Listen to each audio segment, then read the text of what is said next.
Morning વિદ્યાર્થી મિત્રો, જેમ સ્કૂલમાં હું હર્ષાબેન પુરોહિત.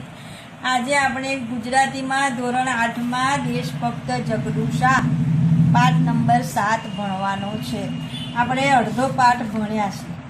પાઠમાં આપણે જોયું કે પ્રજાનો જે દુઃખ છે એ રાજા જોઈ શકતા નથી. 3-4 વર્ષ સતત કારમાં દુકાળ પડ્યો, એને કારણે એમ કે જગદુશા જે દેશ છે જે રાજા હતા એ રાજા આપણે પાઠમાં વિદ્યાર્થી મિત્રો જોયું કે રાજા વિશાળદેવ એ પોતાનો દરબાર ભરીને બેઠા છે. એમને પોતાની પ્રજાની ચિંતા છે. 4 વર્ષથી દુષ્કાળ પડ્યો છે એટલે પ્રજાના હિત માટે પ્રજાને એવી બૂમો સંભળાઈ કેમ કે ખાવાનું આપો ને તો અમે મરી જઈશું. ત્યારે એ રાજા પોતાના જ રાજ્યના એટલે પાટણ રાજ્યના જે એક શેઠ છે વેપારી, એમને જગદુશા કચ્છના સોદાગર જે જગદુશા છે એમને લેવા માટે એના પ્રધાનને મોકલે છે.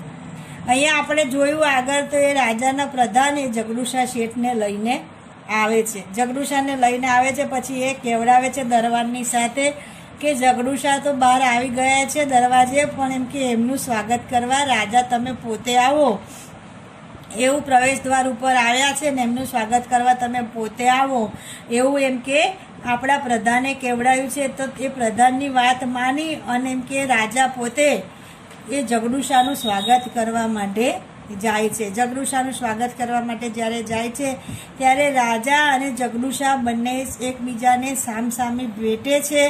ભેટ્યા પછી રાજા જગદુશાનો હાથ પકડી અને રાજગાદી સુધી લઈ આવે છે, દરબારમાં લઈ આવે છે અને પોતાની જ ગાદી ઉપર તેમને બેસાડે છે અને બંને ભેગા એક જ ગાદી પર બેસે છે. ત્યારે આજુબાજુ બેઠેલા પ્રધાન અને દરબારીઓ પણ પોતપોતાના આસન સુધી બેસે છે. એ વખતે જગદુશા રાજાને પૂછે કે તમારે શું ચિંતા, તે સુખ દુઃખની વાતો કરે છે. ત્યારે રાજા એમ કહે છે કે મારા રાજ્યમાં 3 વર્ષથી એક ધાર્યો દુષ્કાળ પડે છે, એની મને ચિંતા છે. હવે આપણે આગળ એકલા ગુજરાતમાં કાં વાત કરો છો, આખા હિન્દુસ્તાનમાં આજે દુકાળ છે. સિંધ, મેવાડ, મળવા, કાશી અને ઠેઠ કંદહાર લગી આજે લોકો ભૂખે મરે છે અને પાનખરમાં પાંદડા ખરે છે.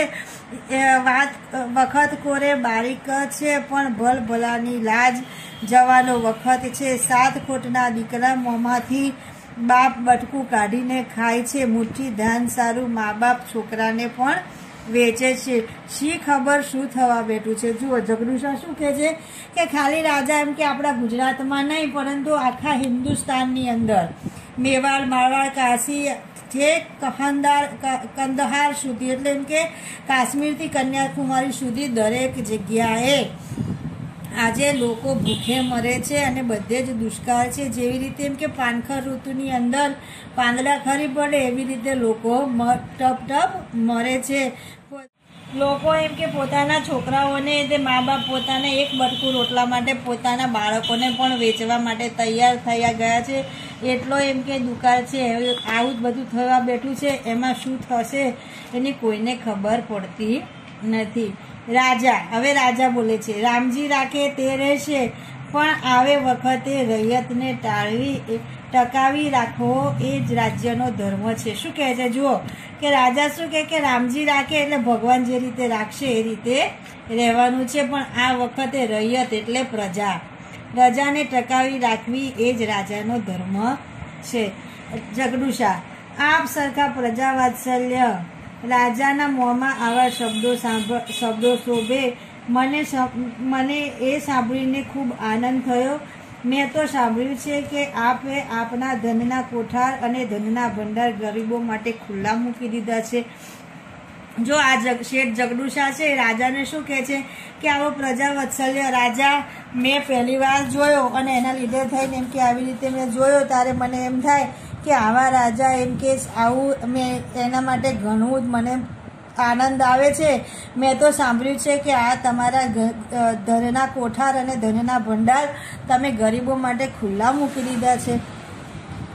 રાજા મૂકી દીધા હતા, હવે એ ખાલી થઈ ગયા છે. હવે મારા ધનના ભંડાર અને અન્નના કોઠાર ખાલી ખમ પડ્યા છે અને રૈયતનો પેટનો ખાડો હજી ઘણો ઊંડો ને ઊંડો જ છે.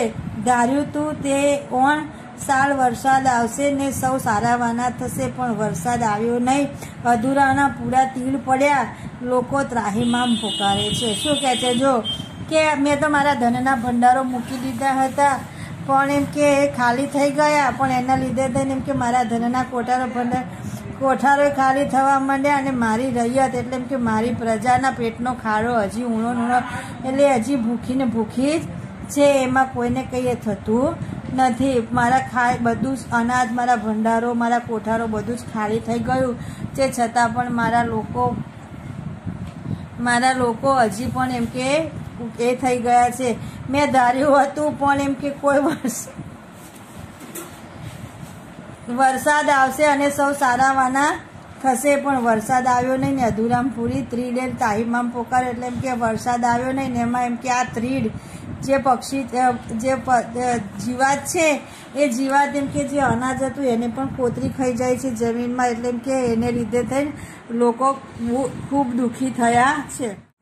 એટલામાં બહારથી પોકાર આવે છે, અમે મરી જઈએ છીએ, અમને જીવાડો, અમને જીવાડો, અમને અનાજ આપો. શું કીધું છે કે એટલામાં બહારથી એવો પોકાર પડે છે કે અમે મરી જઈએ છીએ, અમને જીવાડો, અમને અનાજ આપો. વિદ્યાર્થી મિત્રો, આપણે જોયું કે જેની પહેલાંનો જમાનામાં રાજાશાહી રાજ્ય હતું, એટલે એમ કે રાજા પોતે એટલા દયાળુ હતા કે પોતાની પ્રજાને દુઃખી જોઈ શકતા નહોતા.